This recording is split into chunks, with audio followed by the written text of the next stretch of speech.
Students, welcome to the Cosmic Center for Learning English. This is Srivan sir, and today I am to start preposition. ठीक है, आज मैं preposition start करने वाला हूँ. preposition parts of speech का एक भाग है, लेकिन ये बहुत विस्तृत और बहुत इम्पॉर्टेंट है. ठीक है, it has a vast area. तो आज का ये वीडियो जो होगा वो इंट्रोडक्टरी वीडियो होगा. प्रीपोजिशन का डिफिनीशन विद एग्जाम्पल, उसके क्लासिफिकेशन, किस किस आधार पर क्लासिफिकेशन हुआ है, फिर उसके कुछ इम्पॉर्टेंट रूल्स, ठीक है, और यूजेस पर वीडियो मैं नेक्स्ट डालूँगा. ठीक है, नेक्स्ट ऑनवर्ड. और एक भी वीडियो मिस नहीं करेंगे if you want to learn the preposition and their uses well. ठीक है, कि अगर प्रीपोजिशन का कंसेप्ट, उसके रूल और उसके यूजेस को ठीक से जानना चाहते हैं तो आप उसको मिस नहीं करेंगे. ठीक है, तो मैं टॉपिक स्टार्ट करूँ आज का. इससे पहले मैं दो बातें आपसे करना चाहूँगा. देखिए, सबका बताने और पढ़ाने का तरीका अलग अलग होता है. मैं पहले भी कहा हूँ कि मैं बताता नहीं हूँ, मैं पढ़ाता नहीं, मैं सिखाता हूँ. तो उसके लिए क्या होता है कि मैं कई तरह से एक्सप्लोर करता हूँ मेरे स्टूडेंट को देखकर. मेरे सभी लेवल के स्टूडेंट्स हैं, बेसिक्स भी हैं, एडवांस लर्नर भी हैं, स्कूल लेवल के स्टूडेंट्स भी हैं. तो उस आधार पर क्या होता है कि जब हम किसी चीज़ को यूज़ में लाएँ, प्रैक्टिसेस में, उससे पहले उसका डिटेल इंट्रोडक्शन ज़रूरी होता है. अगर हम नहीं जान रहे होते हैं, यूजेस केवल जानते हैं, तो फिर कहीं गलतियां हो सकती है. हमेशा वो सही नहीं होगा, क्योंकि फिर वो एक अंदाजन कोई कार्य होता है. ठीक है, इसलिए मैं डिटेल में लेके आता हूँ. पहले टॉपिक से इंट्रोडक्शन कराता हूँ. उसमें कहीं कहीं आपको लग सकता है कि कुछ एग्जेजरेटेड है, कुछ ज़्यादा बोला जाता है, ज़्यादा एक्सप्लेन किया जाता है या ज़्यादा लिखा हुआ है, ऐसा उसको आप निगलेक्ट करेंगे. ठीक है, क्योंकि मेरे हर लेवल के स्टूडेंट हैं, मैं उस आधार पर ऐसा करता हूँ. ठीक है, दूसरी बात क्या होता है कि अगर फ्लो जब मैं बता रहा होता हूँ तो उस समय स्लिप ऑफ टंग के कारण कोई मिस्टेक्स हो सकते हैं. लास्ट वीडियो मैंने एक डाला था मॉडल पे, इसमें ऑक्सिलरी जहाँ पे मुझे बोलना है सिंगुलर, वहाँ पे ऑक्सिलरीज निकला है. तो आप उसको भी अवॉइड करेंगे. वो कोई बात नहीं है, क्योंकि मैं वीडियो एडिट नहीं करता. ठीक है, मैं लिस्ट टेक्नोलॉजी का इस्तेमाल कर रहा हूँ. ठीक है, इसलिए मैं चाह रहा हूँ कि क्लासरूम परफॉर्मेंस का एक्सपीरियंस आपको हो. जब मैं पढ़ा रहा हूँ तो जैसे मैं क्लास में स्टूडेंट एक्सपीरियंस करते हैं, उस तरह का आपको डायरेक्ट इंटरेक्शन लगे. ठीक है, तो इसलिए मैं इस तरह से आता हूँ और बिना कोई एडिटिंग किए, बिना कोई एडिट किए मैं उसको ऐसे ही अपलोड कर देता हूँ. इसलिए उसमें जो इन सारी चीज़ों पर आप ध्यान नहीं देंगे, आप देखेंगे कि आप कितना बेनिफिटेड हो रहे हैं. मैं जिस तरह से बता रहा हूँ, ये बताने के तरीके में थोड़ा सा अलग रखा, क्योंकि मैं कई जगह से एक्सप्लोर करता हूँ कि उसका कुछ भी आपका छूट ना जाए, इसलिए मैं सारा डिटेल में डालता हूँ. अभी टेंस एंड वॉइस सीरीज़ चल रहा है, उसमें अभी प्रेजेंट परफेक्ट मैंने तक किया है, आगे होना है. मॉडल स्टार्ट किया, उसमें सिर्फ शैल विल का मैंने इंट्रोडक्शन कराया है और शुड का यूसेस बताया है. रेस्ट जो आपके मॉडल्स हैं उसके यूसेस पर वीडियो अपलोड करने हैं. ठीक है, वो आपको मिलता रहेगा. इसलिए अब क्या होता है कि आप, अगर अच्छा लगता है आपको, जब आप जानते हो, जब पूरा वीडियो देखते हो, तो आप लाइक ज़रूर करोगे. ठीक है, शेयर ज़रूर करेंगे आप, और नए हैं तो आप सब्सक्राइब करेंगे. ठीक है, और मैं, मेरे पुराने स्टूडेंट जो हैं, जो मेरे सब्सक्राइबर हैं, अगर आप 140 के लगभग हैं, तो 140 अगर आप 5 या 10 सब्सक्राइबर भी बढ़ाते हैं तो मैं बहुत जल्दी आपके सामने लाइव आ सकता हूँ. फिर लाइव इंटरेक्शन हो सकता है. फिर ये बहुत ज़्यादा रूल मुझे लिखने की ज़रूरत नहीं पड़ेगी, क्योंकि वीडियो में अपलोड करता हूँ, इसलिए मुझे इतना लिखना पड़ता है. उस समय मैं आपको उसी वक्त में लिखा दे सकता हूँ. फिर मुझे ज़्यादा एक्सरसाइज आपको करवाने में, ज़्यादा एग्जाम्पल के साथ बताने में सुविधा होगी. ठीक है, तो चलिए मैं इतना ही बातें करूँगा, ज़्यादा मैं समय आपका नहीं गंवाऊँगा. आते हैं हम लोग वीडियो पर. ठीक है, लेकिन जो भी वीडियो देखेंगे आप कंप्लीट वीडियो देखेंगे. ये मैं आपके बेनिफिट के लिए कह रहा हूँ, क्योंकि मैं जो कर रहा हूँ, ठीक, ये लैंग्वेज मैंने एक दिन बताया था कि ये लैंग्वेज है, मैथ साइंस जैसे नहीं है. टॉपिक एक दूसरे से अलग है. अगर आप अलजेब्रा कहीं पढ़ रहे हो तो दूसरे दिन मेंसुरेशन, तीसरे दिन आप जियोमेट्री पढ़ते हो. ये ऐसा नहीं है, यहाँ एक दूसरे पर लिंक है. अगर आप नाउन नहीं जानते तो प्रॉब्लम में, प्रोनाउन में दिक्कत होगी, एडजेक्टिव में दिक्कत आएगा आपको. अगर एडजेक्टिव नहीं जानते हो तो वर्ब, एडवर्ब में, ठीक है, आर्टिकल में, नॉमिनलाइजेशन में, ठीक है, सेंटेंस स्ट्रक्चर में, काइंड्स ऑफ सेंटेंस नहीं जानते हो तो भी दिक्कत है. तो एक दूसरे पे सारा बेस्ट है. ठीक है, इसलिए मैं सब पे कुछ भी उसका छूट ना जाए। मैं वीडियो अपलोड कर रहा हूँ, आप मेरे प्लेलिस्ट में ज़रूर जाएंगे, उसमें जाके आप देखेंगे इंग्लिश विद श्रवण सर, उसमें सारा मिलेगा। इसके अलावा लिटरेचर विद श्रवण सर, जिसमें 9-10 के स्टूडेंट, 11-12 के स्टूडेंट, लिटरेचर का मटेरियल उसमें मिलेगा आपको। ठीक है, तो चलिए हम लोग आते हैं टॉपिक प्रीपोजिशन। प्रीपोजिशन होता क्या है? प्रीपोजिशन वो सारे वर्ड होते हैं जो प्रीपोजिशन, पहले उसके डेफिनेशन को समझ लीजिए।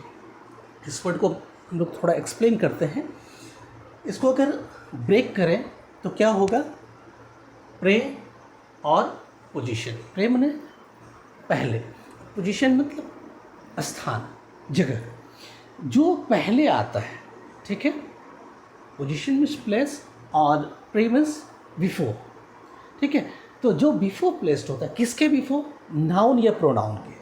तो ऐसे वर्ड जो नाउन के और प्रोनाउन के पहले आता है और फिर वो सेंटेंस के रेस्ट वर्ड से उसका रिलेशन बताता है। जैसे मैं कह रहा हूँ this marker is in my hand, एक सेंटेंस है this marker is in my hand. तो इन जो है हैंड नाउन है, ठीक है ना, हैंड से पहले आया और ये हैंड का रिलेशन, ठीक है, रेस्ट ऑफ द वर्ड से, सेंटेंस से ये जोड़ा। ठीक है, कि कलम कहाँ है? ठीक है, this pen is in my hand. बात समझ में आ रही है? इस तरह से ये नाउन या प्रोनाउन के पहले आता है और रेस्ट के, सेंटेंस के रेस्ट वर्ड के साथ रिलेशन बताता है नाउन या प्रोनाउन का। बात समझ में आई? चलिए, ये तो डिफिनेशन हो गया। ठीक है, अब है क्या कि सारे प्रीपोजिशन को दो तरह से क्लासिफाई किया गया है। एक तो उसके कंस्ट्रक्शन, जिस तरह से वो बना है, किस तरह से वो बना है, ठीक है, उस आधार पर। दूसरा उसके फंक्शन के आधार पर कि किस तरह से फंक्शन करता है। फंक्शन के आधार पर अगर उसको डिवाइड करें, क्योंकि क्या होता है कि जब यूसेस में हम लाएंगे तो अगर हम उसके डिवीज़न को जानते हैं, क्लास को जानते हैं, तो क्लास के आधार पर कंसेप्ट को आगे जब मैं बताऊँगा तो आपको समझने में सुविधा होगी। ठीक है, तो पहले हम लोग कंस्ट्रक्शन के आधार पर देख लेते हैं कि कितने तरह का क्लासिफिकेशन उसका हुआ है। First, simple preposition. आप इसको ध्यान में रखेंगे, आप पॉज करके नोट डाउन कर लेंगे, अगर आपको याद नहीं रहता है तो। Preposition, simple preposition first, construction के बेसिस पे जो क्लासिफिकेशन हुआ है। तो सिंपल प्रीपोजिशन जैसे इन, आउट, ठीक है, of, at, up, down, etcetera, जो ये सारे सिंपल प्रीपोजिशंस होते हैं। बहुत हैं, मैं कुछ का एग्जांपल दिए। दूसरा है पार्टिसिपल प्रीपोजिशन। पार्टिसिपल प्रीपोजिशन किसको कहते हैं? जो पार्टिसिपल होता है, जैसे प्रेजेंट पार्टिसिपल, पास्ट पार्टिसिपल पहले बताया था तो फाइनाइट बताते समय। तो पार्टिसिपल लेकिन वो प्रीपोजिशन के रूप में प्रयोग में आता है, जैसे कंसर्निंग, रिगार्डिंग, ठीक है, बात समझ में आ रही है, एटसेट्रा। ये मैं इंट्रोडक्शन आपको दे रहा हूँ, फिर यूसेस में आएंगे तो डिटेल में हम लोग देखेंगे। बात समझ में आई? जैसे हम लोग बोलते हैं ना, रिगार्डिंग दिस, ड्यूरिंग दिस, ठीक है, कंसर्निंग दिस। बात समझ में आ रहा है? तो ये पार्टिसिपल प्रीपोजिशन हो गया। फिर है डबल प्रीपोजिशन। डबल प्रीपोजिशन किसको कहते हैं? जो दो प्रीपोजिशन से बनता है, ठीक है। जैसे एग्जाम्पल के तौर पर ले लेते हैं, मैं यहाँ लिखूँ, जैसे इन प्लस टू क्या होगा? इन टू, ठीक है। विथ प्लस इन क्या होगा? विद इन, ठीक है। ये प्रीपोजिशन आप देखते होंगे।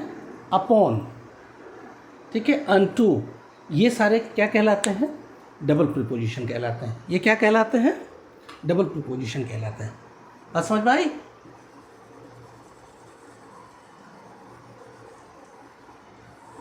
चलिए, नेक्स्ट है फ्रेजल प्रीपोजिशन, ठीक है। फ्रेजल प्रीपोजिशन किसको कहते हैं? ऐसे फ्रेज जो प्रीपोजिशन के रूप में इस्तेमाल होता है, जैसे इन ऑर्डर टू, ठीक है, in accordance with, according to, use करते हैं हम लोग ये सारे फ्रेज, तो उसको कहते हैं फ्रेजल प्रीपोजिशन। बात समझ में आ रही है? तो हमने अभी simple preposition, participle preposition, double preposition और फ्रेजल प्रीपोजिशन को जाना, ठीक है। फिर है कंपाउंड प्रीपोजिशन, ठीक है। उसके बाद क्या आता है, कंपाउंड प्रीपोजिशन। किसको कहते हैं, जैसे कुछ वर्ड्स हम लोग लेते हैं, ठीक है।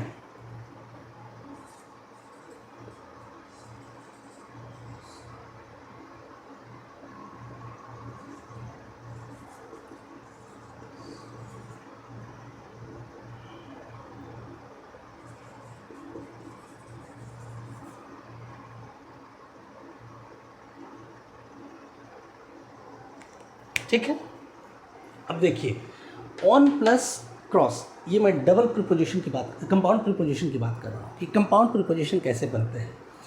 ऑन प्लस क्रॉस, ठीक है, इससे बना है एक्रॉस। बात समझ में आ रही है, एक्रॉस यूज़ करते हैं ना। फिर है बाय प्लस साइड, इससे बना है बिसाइड। फिर ऑन प्लस लॉन्ग, एलॉन्ग। बात समझ में आ रही है। तो मैं क्यों ज़रूरी है उसका इंट्रोडक्शन अब समझ में आ रहा होगा कि अगर हम क्लासीफाई कर देते हैं तो क्या होता है कि हम फिर उसके कंसेप्ट को डेवलप करने में या फिर उसके यूसेस को जानने में हमें सुविधा होगी, इसलिए ये आवश्यक है, ठीक है। कोई इसको आवश्यक नहीं समझते हैं, वो डायरेक्ट यूसेस में आते हैं, तो उसमें क्या होता है, ठीक है, competitive point of view, examination point of view से ठीक काम कर सकता है, लेकिन नहीं भी कर सकता है। मिस्टेक की ज़्यादा संभावना रहती है। डायरेक्ट हम अटेम्प्ट कर रहे हैं, पहले बेसिक इंट्रोडक्शन उसका नहीं है, बेसिक होने के बाद करते हैं तो आप बिल्कुल इनरिच्ड रहते हैं, ठीक है। तो चलिए बात समझ में आई। डबल प्रीपोजिशन जैसे ऑन प्लस एक्रॉस से क्या बना है, across, sorry, on plus cross से एक्रॉस, बाय प्लस साइड से बिसाइड, ऑन प्लस लॉन्ग से अलोंग। बात समझ में आ रही है। चलिए मैं बताता हूँ। अब है नेक्स्ट डिस्गाइज प्रीपोजिशन, ठीक है, जो वेस बदले हुए रूप में प्रीपोजिशन रहता है, या वो प्रीपोजिशन जो सेंटेंस में वेस बदल के आता है। जैसे इट इज़ 7 o'clock हम लोग कहते हैं ना, तो क्या होगा, इट इज़ 7 ऑफ क्लॉक, जो हम लोग ओ के रूप में इस्तेमाल करते हैं, ठीक है। फिर दूसरा हम लोग कह सकते हैं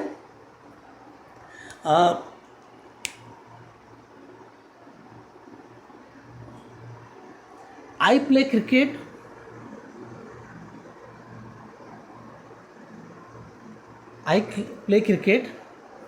वंस अ वीक, ठीक है। I play cricket once a week कह सकते हैं, या हाँ, I play cricket once a week, ठीक है। वंस अ वीक का वहाँ पे क्या मतलब होता है। अब जैसे एग्जाम्पल के तौर पर देख सकते हैं, I play cricket once of week, तो उसमें वहाँ पे ए जो आ रहा है, ठीक है, वहाँ पे क्या आ रहा है, ए, I play cricket once a week, तो ए वहाँ पे जो आ रहा है वो क्या है, इन की तरह यूज़ हो रहा है, इन अ वीक। तो इन नहीं लगा कि हम वहाँ पे क्या लगा रहे होते हैं, ए लगा रहे होते हैं, ठीक है। तो दो एग्जाम्पल मैं अभी दे रहा हूँ। एक, it is 7 o'clock, it is 10 o'clock, तो 10 o'clock नहीं, वहाँ पे ऑफ क्लॉक होता है। अब जैसे मैं बोला take a medicine twice a day, twice a day मतलब ट्वाइस इन डे। बात समझ में आ रही है। तो उसको कहते हैं डिस्गाइज्ड प्रीपोजिशन। बात समझ में आ रही है। तो इस तरह से हमें ये 6 क्लासिफिकेशन, ठीक है, उस 6 क्लासिफिकेशन मैं कह रहा हूँ कि 6 काइंड्स ऑफ प्रीपोजिशन है, जो बेसिस उसका क्या है, बेसिस कंस्ट्रक्शन है, कि कंस्ट्रक्शन के आधार पर जिस तरह से प्रीपोजिशन बना है उस आधार पर वो 6 भागों में बटा है यहाँ पर। क्लियर। अब चलिए आते हैं on the basis of function, ठीक है, फंक्शन के आधार पर।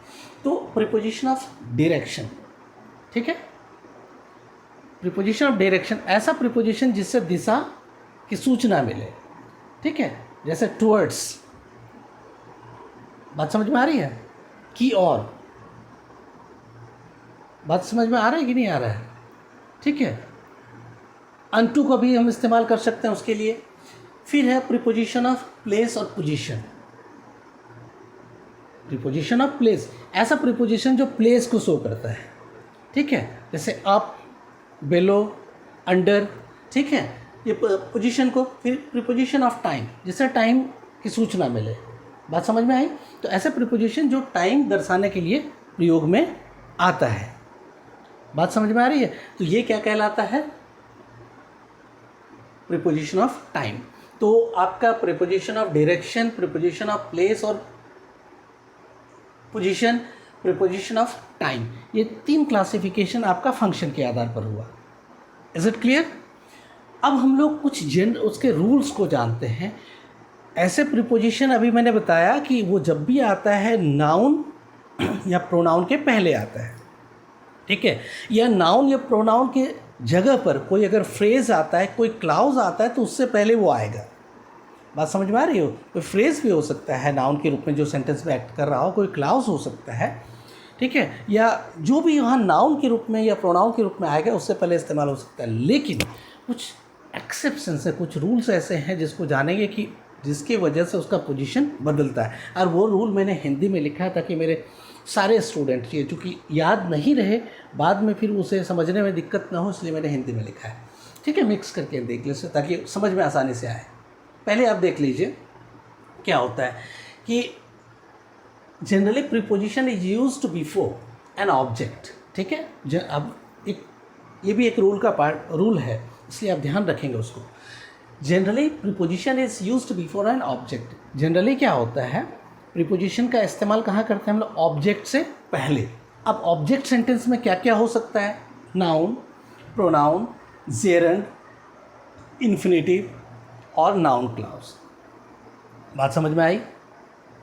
प्रीपोजिशन का जनरली, अब देखिए ये अगर आप नहीं जानेंगे फिर वहाँ कन्फ्यूजन में पड़ेंगे, क्योंकि नाउन और प्रोनाउन के पहले आता है ये आप जान चुके हैं। लेकिन इसके अलावा अगर आपका कोई जेरंड आ जाता है, इन्फिनेटिव आ जाता है, नाउन क्लास, फिर वहाँ कन्फ्यूजन में आप पड़ेंगे। तो इसलिए आप इसको जानिए कि प्रीपोजिशन जनरली ऑब्जेक्ट के पहले सेंटेंस में आता है। और ऑब्जेक्ट क्या क्या हो सकता है? वो नाउन भी हो सकता है, प्रोनाउन भी हो सकता है, जेरंड भी हो सकता है, इन्फिनेटिव भी हो सकता है, नाउन क्लॉज भी हो सकता है। लेकिन but in following conditions its position changes. लेकिन इन परिस्थितियों में जो भी मैं बता रहा हूँ नीचे, इन कंडीशन में क्या होता है, उसका पोजीशन बदलता है। यानी ऑब्जेक्ट के पहले वो ना आकर ऑब्जेक्ट के बाद भी आ सकता है, सेंटेंस के एंड में भी आ सकता है। पहला रूल देख लेते हैं क्या होता है। यदि रिलेटिव प्रोनाउन अभी मैंने पढ़ा है, आपको पता है क्या होता है प्रोनाउन? जैसे दैट, व्हाट, ठीक है। आप अगर नहीं देखा है आपने तो मेरे प्लेलिस्ट में जाएंगे, इंग्लिश विद श्रवण सर मेरे चैनल का, और उसमें आप प्रोनाउन जो वीडियो मैंने अपलोड किया उसको ज़रूर देखें, काइंड्स ऑफ प्रोनाउन, ठीक है। क्योंकि फिर यहाँ समझ में नहीं है, इसलिए मैं कहता हूँ कि हर चीज़ एक दूसरे पर आधारित है। और यही कारण है कि मैं थोड़ा कभी कभी एग्जेजरेटेड किसी चीज़ को कर देता हूँ तो फिर वो आपको बोरिंग लगने लगता है। ऐसा नहीं होना चाहिए, उसको अवॉइड करिए आप। चलिए, तो यदि रिलेटिव प्रोनाउन दैट तथा विच, दो रिलेटिव प्रोनाउन यहाँ पे मेंशन किया हुआ है, दैट एंड विच, अगर दैट और विच, ठीक है, प्रीपोजिशन कहता है प्रीपोजिशन के ऑब्जेक्ट के रूप में आए। अगर कहता है कि यदि रिलेटिव प्रोनाउन कौन? दैट और विच, ये दोनों प्रीपोजिशन के ऑब्जेक्ट के रूप में आए। किसके ऑब्जेक्ट के रूप में? प्रीपोजिशन के ऑब्जेक्ट के रूप में आए और छुपा हुआ रहे, आए लेकिन वो दिखे नहीं, ठीक है, तो प्रीपोजिशन का प्रयोग क्लाउज के अंत में होता है। तो ऐसे सेंटेंस में प्रीपोजिशन का प्रयोग कहाँ होता है? क्लाउज के अंत में। आप देख लीजिए, एग्जाम्पल से समझ लीजिए, ठीक है। क्यों इंपॉर्टेंट है रूल्स को जानना? दिस इज द हाउस, ठीक है, दिस इज द हाउस, यह वही घर है।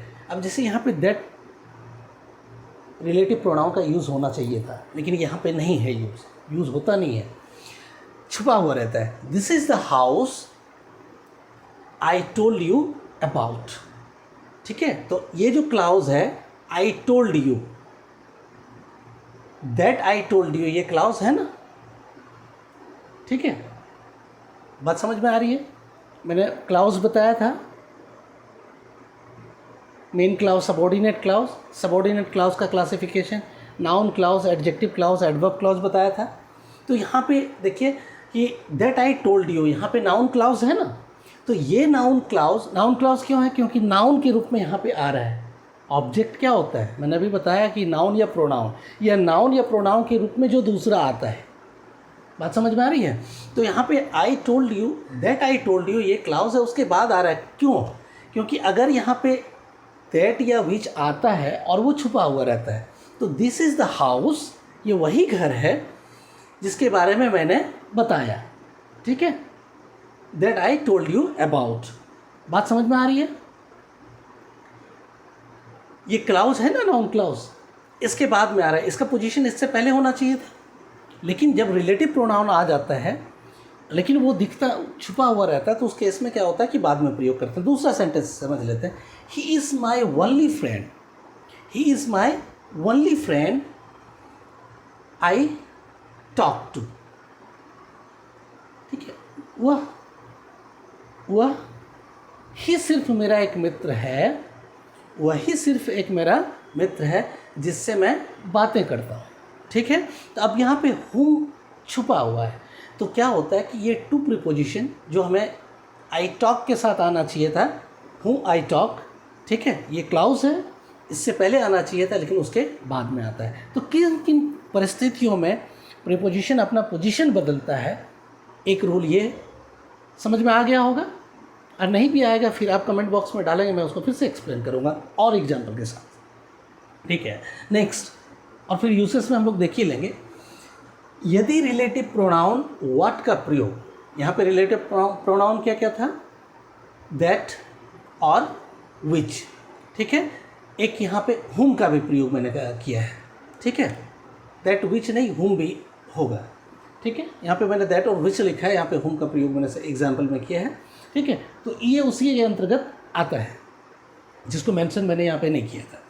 आगे देखिए, यदि रिलेटिव प्रोनाउन व्हाट का प्रयोग प्रीपोजिशन के ऑब्जेक्ट के रूप में होता है, ठीक है। यदि रिलेटिव प्रोनाउन किसका, व्हाट का, ठीक है, यहाँ पे हुम मैंने मेंशन नहीं किया, हुम भी आएगा, ठीक है, इसलिए कन्फ्यूजन में नहीं पड़ेंगे, उसको लिखते समय कभी कभी हो जाता है वो, ठीक है।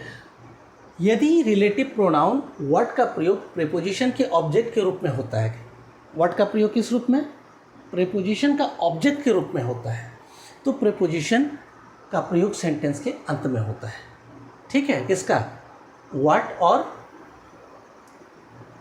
व्हाट का।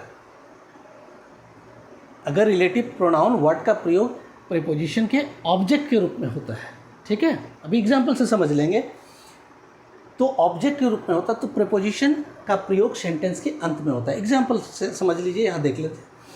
कहता है दैट इज़ व्हाट, ये जो यहाँ पे व्हाट है, ठीक है, that is what I am afraid of, ठीक है।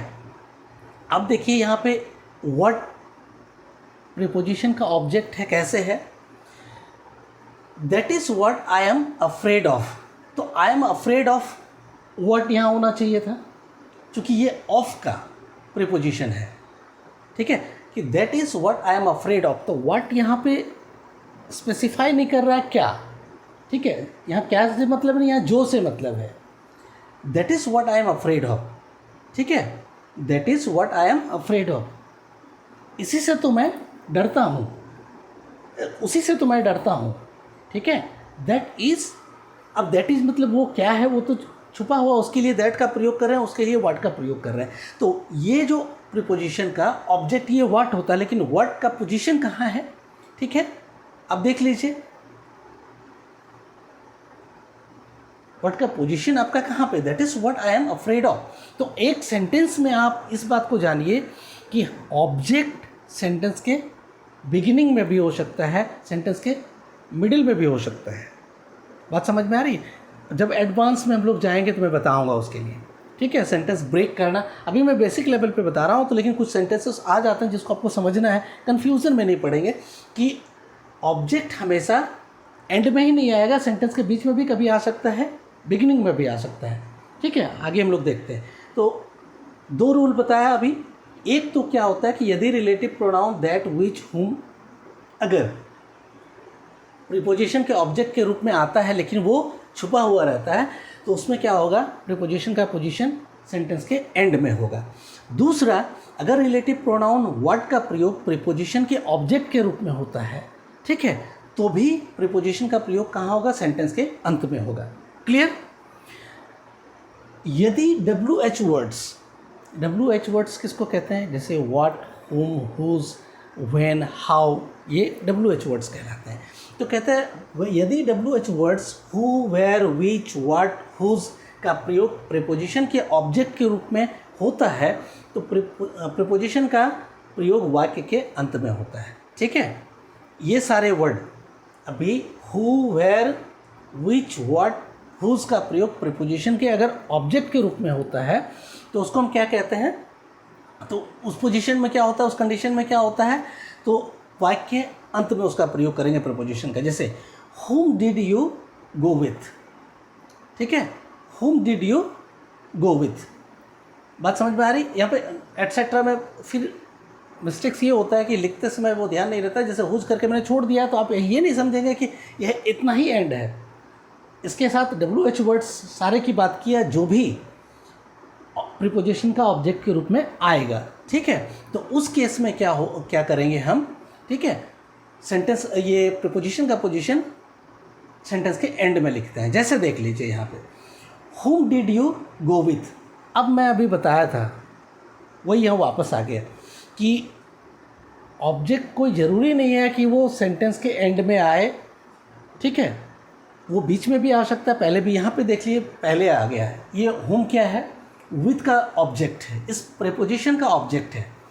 did you go with whom, go with whom होना चाहिए, लेकिन whom पहले आ गया। ऐसे कंडीशन में क्या होता है कि ये जब ऑब्जेक्ट होता है तो चूँकि क्वेश्चन इंट्रोगेटिव सेंटेंस होता है तो whom को पहले लगाना है और उसके बाद प्रीपोजिशन एंड में आता है। दूसरा एग्जाम्पल यहाँ समझ लेते हैं, where did she buy it from। अब सेंटेंस हम लोग स्पोकन में इसी तरह से इस्तेमाल करना है या फिर राइटिंग में भी हमें इसी तरह से इस्तेमाल करना है कि ये रूल नहीं पता होगा तो कैसे करेंगे हम? देख लीजिए, where did she buy it from, तो from where did he, ठीक है, did she buy, from where। अब ये क्या होता है कि from का ऑब्जेक्ट है कौन? where। लेकिन अगर ऐस कंडीशन में क्या होता है कि जब कोई भी WH वर्ड्स प्रीपोजिशन का ऑब्जेक्ट होता है तो हम क्या करते हैं, चूँकि इंट्रोगेटिव सेंटेंस होता है तो वो WH वर्ड जो क्वेश्चन वर्ड होता है उसको तो बिगिनिंग में लिखेंगे और प्रीपोजिशन का प्रयोग हम लोग कहाँ करते हैं? एंड में करते हैं। तो यहाँ where did she buy it from, इसको उसने कहाँ से खरीदा या खरीदी। फिर next sentence, what are you looking for at, what are you looking, ऐसे कह सकते थे ना कि you are looking at what, you are looking at what. तो चूँकि इंट्रोगेटिव सेंटेंस है तो what are you looking at preposition को एंड में प्रयोग करते हैं। समझ गए? तो अगर कोई WH word what, when, which, how अगर प्रीपोजिशन का ऑब्जेक्ट के रूप में आता है तो प्रीपोजिशन का प्रयोग हम सेंटेंस के एंड में करते हैं। चलिए नेक्स्ट रूल है, पैसिव वॉइस में प्रीपोजिशन का प्रयोग सेंटेंस के अंत में होता है। ये जान लीजिए कि कोई भी पैसिव वॉइस अगर होता है, सेंटेंस पैसिव वॉइस में है और उसमें प्रीपोजिशन का प्रयोग हुआ है तो उसमें प्रीपोजिशन का प्रयोग सेंटेंस के एंड में होता है। जैसे देख लीजिए यहाँ पे, आई हेट बीइंग लाफ्ड एट, मुझ पे कोई हंसे ये उससे मैं घृणा करता हूँ। ठीक है, मुझ पे कोई हंसे, ये जो प्रक्रिया है हंसने पर, मुझ पर किसी मजाक उड़ाने का, मुझ पर हंसने का, इस बात से मुझे नफरत है। तो वही कहता है कि I hate being laughed at, the case has been proved into, the case has been proved into. अब इस केस में भी यहाँ पे प्रीपोजिशन का प्रयोग एंड में हुआ है। बात समझ में आ रही है? ये लास्ट दिख नहीं रहा होगा मेरे ख्याल से, तो मैं बोल रहा हूँ उसको ठीक से सुन लीजिए आप। रूल नंबर 6, पैसिव वॉइस में प्रीपोजिशन का प्रयोग, अगर सेंटेंस पैसिव वॉइस में होता है तो प्रीपोजिशन का प्रयोग सेंटेंस के एंड में होता है। दो सेंटेंस यहाँ एग्जांपल के रूप में मैंने लिखा है, the case has been proved into. ठीक है, the case has been proved into, और दूसरा I hate being laughed at. तो रूल इतना याद रखिए, फिर हम लोग यूसेस में आएंगे। मैं बोला कि वास्ट एरिया, इस पर कई वीडियो अपलोड होने हैं। ठीक है, तो आज मैं एक इंट्रोडक्शन, एक कुछ बेसिक रूल्स दिए आपके, उसके पोजीशन को लेकर, फिर उसका दो तरह से क्लासिफिकेशन विद एग्जांपल मैंने बताया। तो इसको ध्यान से देखेंगे और अगर आपको अच्छा लगे और समझ में आए तो आप लाइक करेंगे, शेयर करेंगे, और नए हैं तो सब्सक्राइब करेंगे, अगर पुराने हैं तो आप सब्सक्राइब करने के लिए शेयर करेंगे, कहेंगे अपने मित्रों से, ठीक है, अपने सगे संबंधियों से। चलिए हम लोग वीडियो को यहाँ पे एंड करते हैं, मिलते हैं अगले वीडियो में। Good bye.